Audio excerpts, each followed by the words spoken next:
नमस्कार, खिलाड़ी नंबर 1 में भी आप लोगों का स्वागत है। मैं हूं सुमित और भारतीय बाजारों में जो रफ्तार है वो अभी भी बरकरार ही है।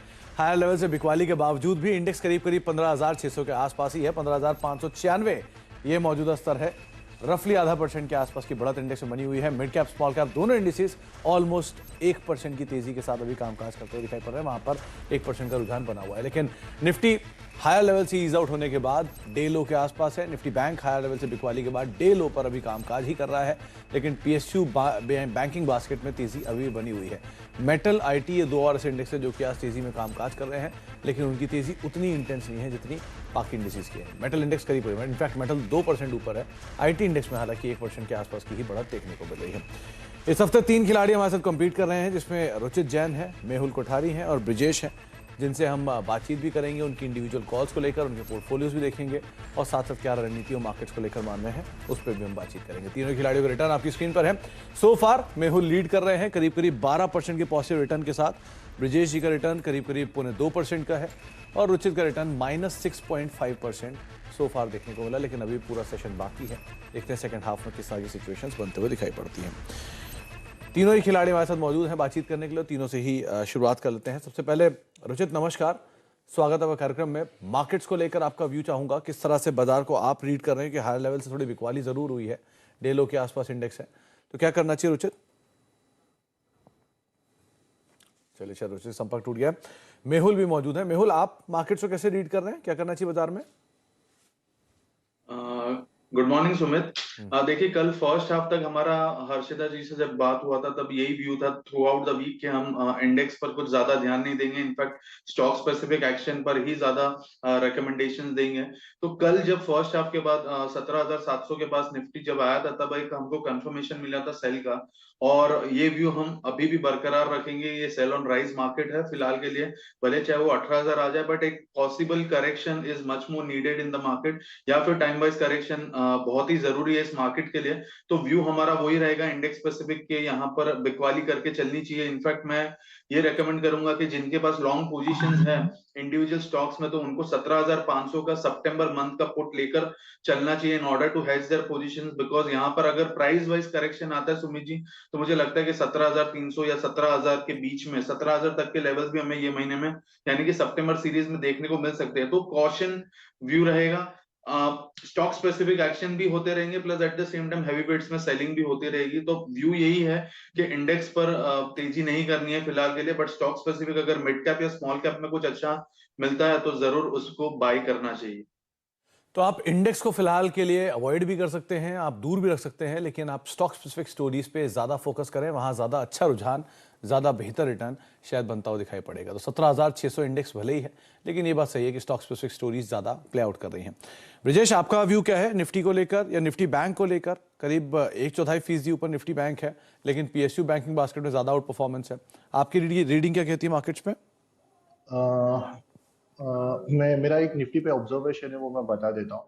हमने देखा था कि निफ्टी जो मंडे के जो सेशन में ना फर्स्ट सेशन में गैप डाउन ओपन हुआ था, और उसके बाद हम लगभग लास्ट के 4-5 दिन में ये वो रेंज में ही चल रहा है नीचे की तरफ। 17 एक बार निफ्टी ने 17,350 का लोअर लेवल देखा, और कल के दिन में एक एक्सपायरी के चलते निफ्टी ने थोड़ा सा पुल बैक देखा था। मेरा व्यू ओवरऑल मार्केट पे थोड़ा सा बेरिश है। इंडेक्स के पॉइंट ऑफ व्यू में मैं मेहुल के साथ जाना चाहूंगा कि ऊपर की तरफ बिकवाली आ रही है। मेरा दो ऑब्जर्वेशन है। मेन एक तो रोलोवर्स जो है, रोलोवर्स इंडेक्स के तो रोलोवर्स काफी अच्छे थे, 10% अबव एवरेज रोलोवर हुआ है। हम लोग मेरा मानना है कि हम ज्यादातर बेरिश इसलिए मार्केट में क्योंकि हम एफआईएस के डेटा को जो वॉच करें, जो लास्ट 5 दिन का जो एफआई का जो डेटा है, जो इंडेक्स में जो वो पोजीशन बनाते हैं वो शॉर्ट में बना रहे हैं, और लॉन्ग शॉर्ट रेशियो जो हम लोग नॉर्मली फॉलो करते हैं वो भी 45% से निकलकर अभी 35% है। तो उनके लॉन्ग पोजीशन सिर्फ 35% है मार्केट में। तो ये कहीं ना कहीं हमें ये बता रहा है कि एक करेक्शन ड्यू है मार्केट में। टेक्निकली लेवल्स का बात करूं तो 17,400 का लेवल है। 17,400 के नीचे मुझे लगता है कि एक बार 17,000 के लेवल भी एक बार ब्रेक कर जाएंगे। तो डेफिनेटली कॉशियस व्यू है। तो हम लोग इंडेक्स में, और इंडेक्स के जो हैवी वेट्स है उसमें हम लोग फ्रेश लॉन्ग्स को अवॉइड ही करेंगे। तो आपको रणनीति बताई ब्रिजेश ने। रुचित, आपका व्यू कुछ, आपका भी सिमिलर व्यू है कि हायर लेवल से बिकवाली करो या फिर इंडेक्स को अवॉइड करो, स्टॉक स्पेसिफिक रणनीति रखो, क्या करना चाहिए? जी very good morning. Well in fact no मेरा शॉर्ट टर्म व्यू ये पूरे हफ्ते थोड़ा बेरिश साइड ही रहा है। इनफैक्ट शायद इसीलिए मेरे कॉल्स भी है वो इतने चले नहीं है इस बार, क्योंकि आप देखेंगे तो मैंने जो डेटा है डेटा के हिसाब से ही जनरली मैं ट्रेडिंग रिकमेंडेशन देता हूँ। तो अगर हम डेटा की बात करें तो जो रोल ओवर्स हुए हैं तो roll overs of the overall roll over पिछले 3 महीने के एवरेज रोल ओवर से हायर हुआ है। बट अगर आप एफआईएस की पोजीशन देखें तो एफआईएस की पोजीशंस में रोल ओवर्स इतने ज्यादा नहीं है। इनफैक्ट उनकी जो बेरिश पोजीशंस थी या शॉर्ट पोजीशंस थी इंडेक्स फ्यूचर्स में वो उन्होंने रोल ओवर किए और अब उनका लॉन्ग शॉर्ट रेशियो लगभग 35% के आसपास पहुंच गए। यानी 35% लॉन्ग पोजीशन यानी 65% ऑफ द पोजीशंस उनकी ये स्टार्ट ऑफ द सीरीज में शॉर्ट साइड पे रही है। और जो हमने 18,000 से जो करेक्टिव मूव देखा 17,300 पहले 50 तक पहला करेक्शन आया और उसके बाद पुल बैक मूव जो कल के हाई पे खत्म हुआ है, तो हमें लग रहा है कि यहाँ पे अपसाइड मार्केट्स में काफी लिमिटेड है।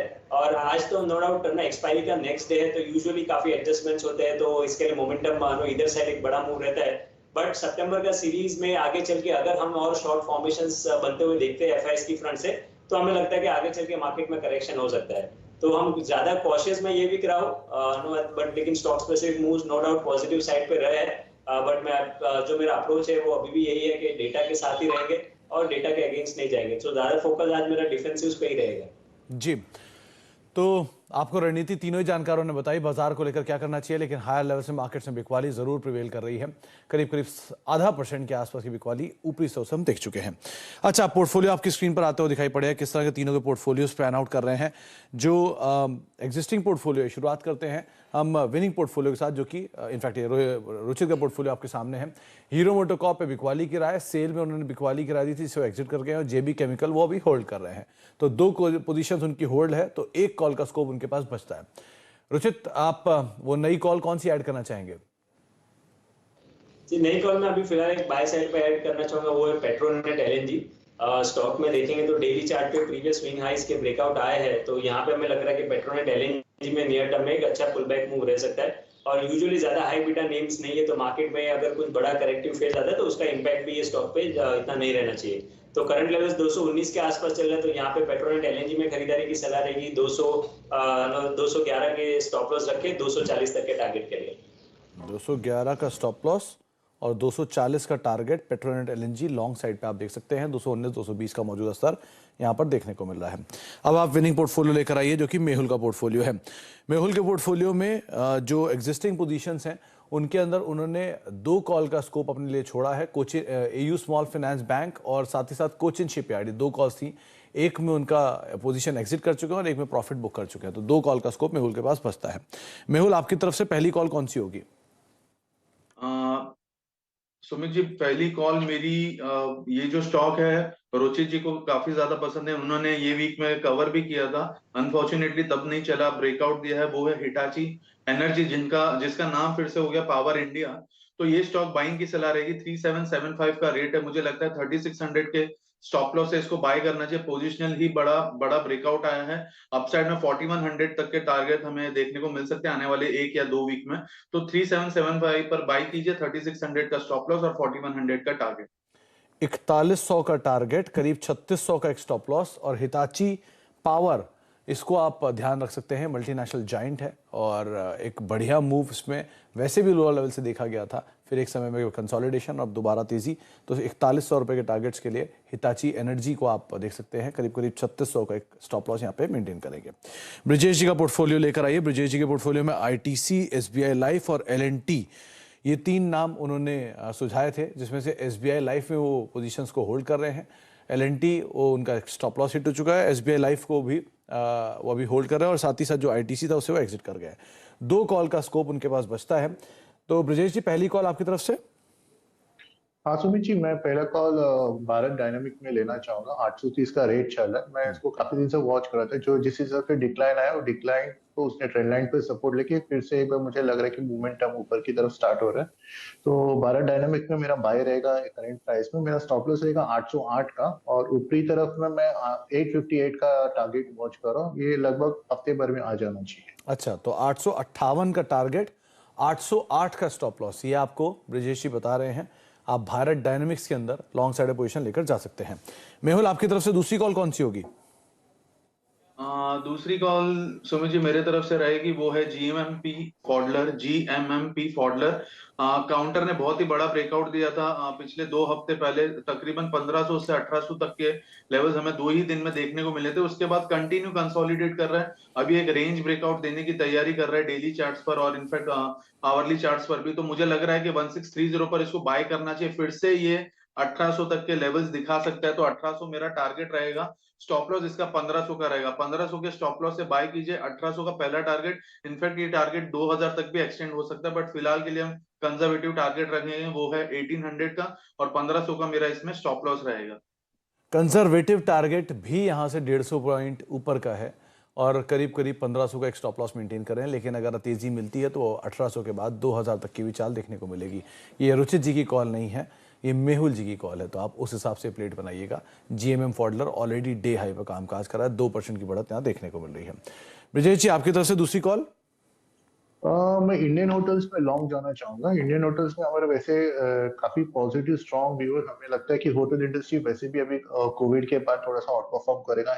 इंडियन होटल्स हम काफी रिकमेंड भी कर रहे हैं हमारे क्लाइंट्स को। तो बेसिकली इंडियन होटल्स में करंट प्राइस 278 का चल रहा है, 272 के स्टॉप लॉस है। मैं 296 तक के ट्रेड के लिए मैं इसमें लॉन्ग जाना चाहूंगा।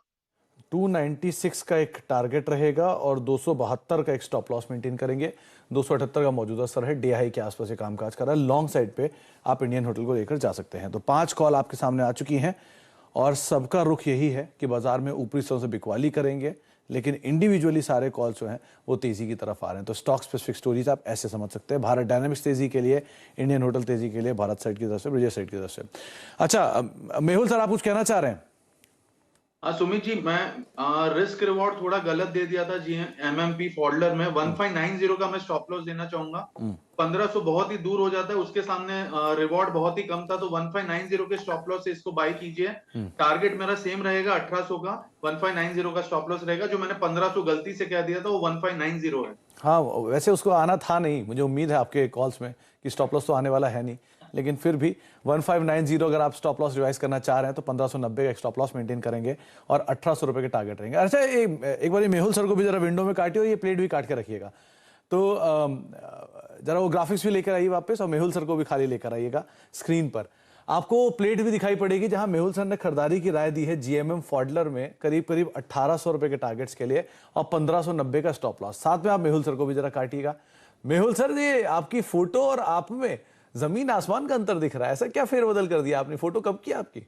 ये बहुत बहुत साल पहले की है सुमित जी, बहुत साल, मतलब कैसा है कि तकरीबन 7-8 साल पहले का। आधार वाली है क्या? वो वैसी वाली फोटो है? आधार वाली है। और कैसा, मैंने बहुत बार ट्राई की कि कोई चेंज करे, बट कोई चेंज ही नहीं कर रहा। चलिए, मैं अभी इसको चेंज करवाने की बात करता हूँ, क्योंकि ये असल में फोटो और आप में बड़ा अंतर आ रहा है, तो ये फोटो थोड़ी बदलने का समय आ भी गया है। खैर, तो 7-8 साल पहले की फोटो है। चलिए, तो बड़ा बदलाव आया मेहुल सर 5 साल के अंदर।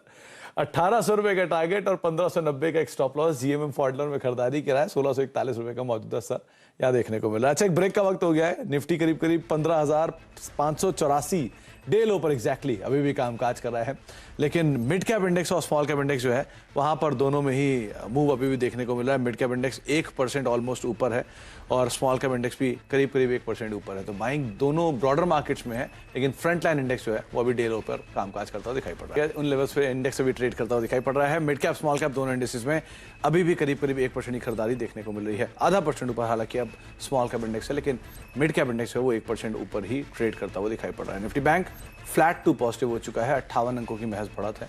डे लो के आसपास निफ्टी बैंक अभी ट्रेड कर रहा है।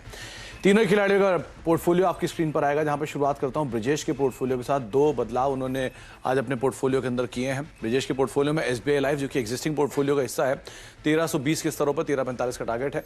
भारत डायनेमिक्स में वो खरीदारी की राय दे रहे हैं 858 के टारगेट्स के लिए, और इंडियन होटल 296 रुपए के टारगेट्स के लिए खरीदारी करके चलने की राय वो दे रहे हैं। इसके अलावा जो रिटर्न है, कॉन्ट्रीब्यूशन है, उसमें एसबीआई लाइफ करीब करीब 1% का पॉजिटिव कंट्रीब्यूशन, भारत डायनेमिक्स करीब फ्लैट टू पॉजिटिव और इंडियन होटल्स आधा % का पॉजिटिव कंट्रीब्यूशन के पोर्टफोलियो में दे रहा है। इसके अलावा आप रुचित का पोर्टफोलियो देखेंगे, जेबी केमिकल, उनकी ऑलरेडी एग्जिस्टिंग पोजीशन थी, हीरो मोटोकॉर्प एग्जिस्टिंग पोजीशन है बिकवाली के लिए, और नया एडिशन उनकी पोर्टफोलियो में पेट्रोनेट का करीब 240 रुपए के टारगेट्स के लिए यहाँ पर खरीदारी की राय दे रहे हैं। Contribution wise JB Chemical flat to positive, Hero MotoCorp 0.5% का नेगेटिव रिटर्न और पेट्रोनेट एलएनजी करीब फ्लैट टू पॉजिटिव साइड पर सो फार कंट्रीब्यूट कर रहा है। इसके अलावा हिताची एनर्जी, ये नया नाम मेहुल ने जोड़ा अपने पोर्टफोलियो में। 4100 रुपए के टारगेट्स के लिए 3600 का स्टॉप लॉस और 1800 रुपए के टारगेट्स के लिए आप जीएमएम फॉडलर को देख सकते हैं। करीब 1590 का एक स्टॉप लॉस यहां पर मेंटेन कर सकते हैं। हिताची एनर्जी करीब फ्लैट टू नेगेटिव कंट्रीब्यूट कर रहा है, लेकिन जीएमएम फॉडलर 2.25% का और यहां पर रिटर्न इनके पोर्टफोलियो में कंट्रीब्यूट करता हुआ दिखाई पड़ रहा है। तीनों का रिटर्न आपकी स्क्रीन पर आएगा।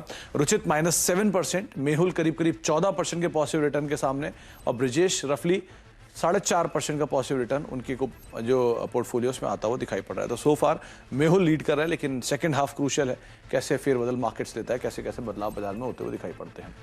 बहुत बहुत शुक्रिया ब्रिजेश आपका भी, रुचित आपका भी हमारे साथ मौजूद रहने के लिए और मेहुल आपका भी हमारे साथ बातचीत करने के लिए और सभी कॉल्स पर चर्चा करने के लिए और बाजार पर अपनी राय रणनीति बताने के लिए। इसके अलावा अब जाने से पहले बात कर लेते हैं मनी कंट्रोल प्रो के एक बेहद ही आकर्षक ऑफर के बारे में, जहां मनी कंट्रोल अगस्त में फाइनेंशियल फ्रीडम का उत्सव मना रहा है और इस मौके पर लेकर आया फाइनेंशियल फ्रीडम ऑफर, जिसके तहत मनी कंट्रोल प्रो का सब्सक्रिप्शन आप नेट जीरो या फिर ऑलमोस्ट फ्री में पा सकते हैं।